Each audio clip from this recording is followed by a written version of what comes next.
Abawuvala umlomo ngesikhathi-ke we-Uber noma-ke u-driver ama-Uber veze ubunzima ababhekana nabo laphana-ke uma ngabe beshayelela abantu. Kuthena abantu abaningi kuyibona ababanikeza inkinga nabafuna ukubavalela isinkwa babancishise isinkwa sey'ngane zabo. Abantu besifazane abahlale befuna ukwenza izinto ey'phambene nomthethosisekelo wayo-ke i-Uber. Umzala-ke odume ngamazwi laphana-ke noma ngey'yalo ey'suke y'hlasela abantu noma-ke ey'zwana nabantu abaningi uyachaza.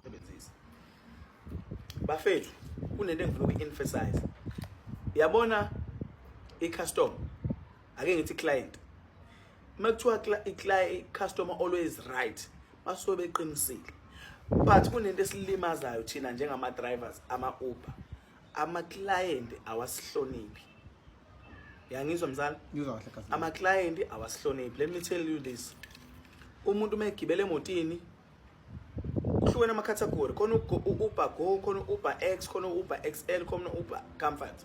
So you can't tell me ukuthi wena u-requeste u-Uber Go, a cheapest one category. Uzofuna i-econ, uzofuna ukukonnectiswa, uzofuna ukuvula ama-window wehlisa yawenyusa. Guys, we can't do that. Without asking. You should ask for that. Secondly, uma ugibela nengane, ukuma ingane ugibela nayo uyayigada ingane. Ayikwazi ingane ukugibela kuma-seat ney'cathulo. Because ekugcineni mase ingcolile isithi ubani okufanele awashe clean lapha awashe imoto.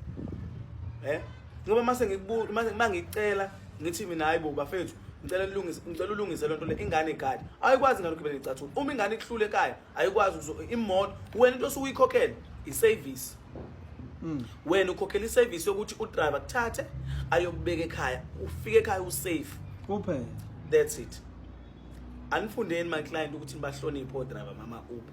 Siyanicela even though ubone ukuthi asilutho noma ubone ukuthi kuwena siyinto engenamsebenzi but sinemndeni esuke siyisebenzela.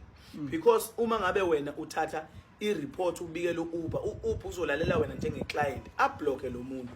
Uma emblockile uzomblocka uzoba nebhad ungabi nalo lokuzani isikhathi sokuthi uyichazele. Akublock for good.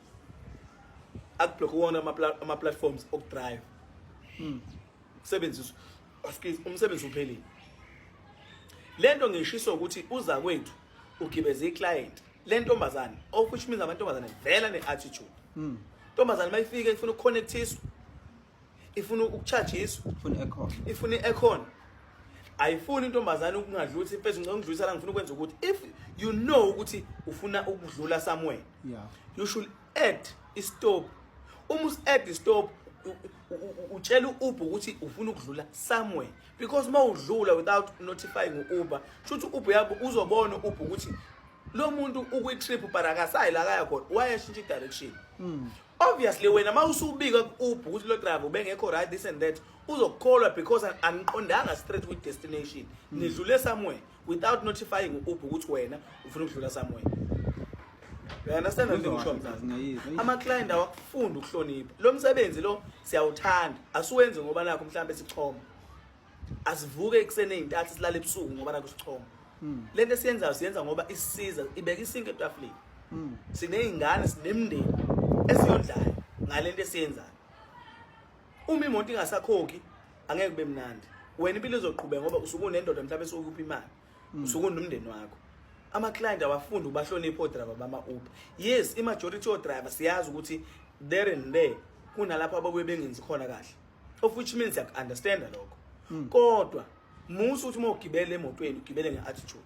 Do you imagine ukuthi kusukela ekuseni kuze kuyoshaya intambama taxi drivers, Uber drivers, I think they are the same because we're dealing with a different people.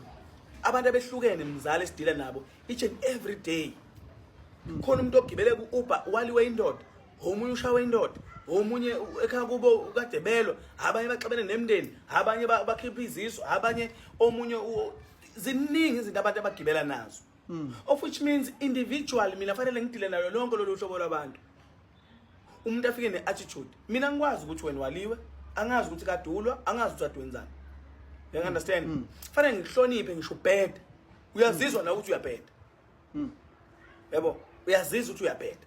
But ufuna ukuphoqa wena ukuthi manje mina ngifeel guilt. Obviously uma ungireporter anginawo mina amandla. Ngiyafisa mzala ukuthi ama-client megibela ey'motweni it's fine uma kungukuthi imoto ayikho yabona udriver mzala asizoriphuphu uma ungitshela ukuthi driver ngathi ugijima ngakho ngicela uhlisa ispeed I should listen you yabona uma ngabe ucela i-aircon driver can you please open an aircon for me ucela kuni yabo ucela i-aircon ucela kukodwa mzala kuyisibusiso because lowo muntu loyo uma ethi ngiyacela usuke kukhombisa inhlonipho manje laba they demand it as in like ngathi we are fully forced kufanele you understand i-category requestile inezinto zakhona esuke ihamba nazo yabo uma ngabe you are not forced it's not compulsory ukuthi uthiphe udriver kusenhlizweni kusuka enhlizweni ukuthi umthiphe yabo awumthiphi ngoba nakho kuphoqelekile umthipha ngoba kuthanda wena they understand le nto leyo so abantu abafunda ukusihlonipha funda ukusihlonipha uma ngabe ningezwene no driver before umreport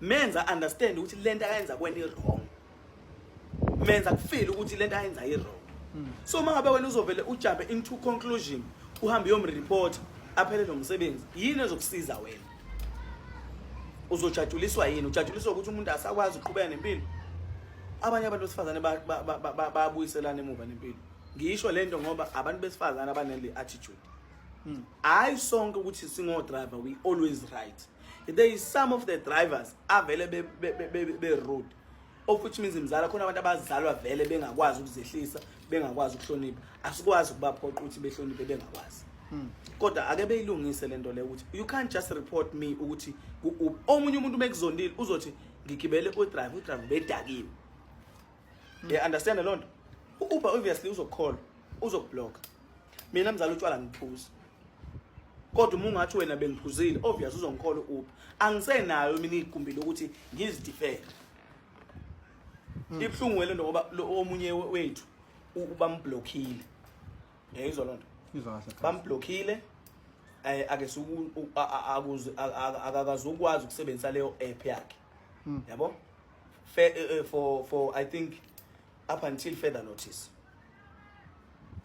isingwa akasenaso ureportwe intombazane ngokuthi athi entombazaneni sisicela ugada ingane ingaqhubi elokuzaneni ama seats yabo athi ama isehla asengcolile ama seats usethi siswami ngenze njani ngoba ama seats ayilokho uthi kufanele uhambe uyiwasha imoto ubuza udriver ukuthi nizoyiwasha ngayiphi imali ngoba phela wena ukhokhele iservice le bengikwenzela yona obviously mnjanga manje ingane sizothatha lo mali ubuza ukukhokhela uyamazi awumazi manje usho kanjani ukuthi ubuza umkhokhela ayikho into ebalulekile ukuhlonipha mzala noma kuthiwa niyasibona ukuthi singamasimba noma kuthiwa niyasibona ukuthi esitelelekile noma kuthiwa niyasibona ukuthi asimsebenzi walutho but sometimes somewhere somehow ukuhlonipha umuntu kubalulekile hlezi ngitshela ukuhlonipha umuntu kubalulekile ngoba kwenza ukuthi uphile nalo lonke uhlobo lwabantu abantu besifazane abafuni ukuhlonipha odriver bama Uber no Bolt if ukuthi imoto ayikho clean uma uthi imoto ayikho esimeni sokuthi ungayigibela you still got a right to cancel the trip and request for another one yabona isingisami mhlali singisisase boarding school ngangifunda boarding school asikho awukazi laba so manje uyangazi phela mina bhinga lisuke boarding school mina ngifunde boarding school mzala eFlorentin elokuzaneni eCape Town ngeke uzokwazi lapho angifuni ukukhuluma ngalokho ilonto mzala bengifuna ukuyisho imphatha kabuhlungu ngoba yabona njoba ngihleze ukuxoxela ukuthi yabona into ungayibukeli lapha uthi i-right mindenzeka lapha ngelinye ilanga mzala inkinga esuke ilapha kude uyoyibona la eduze kwakho bese kuba kuhlungu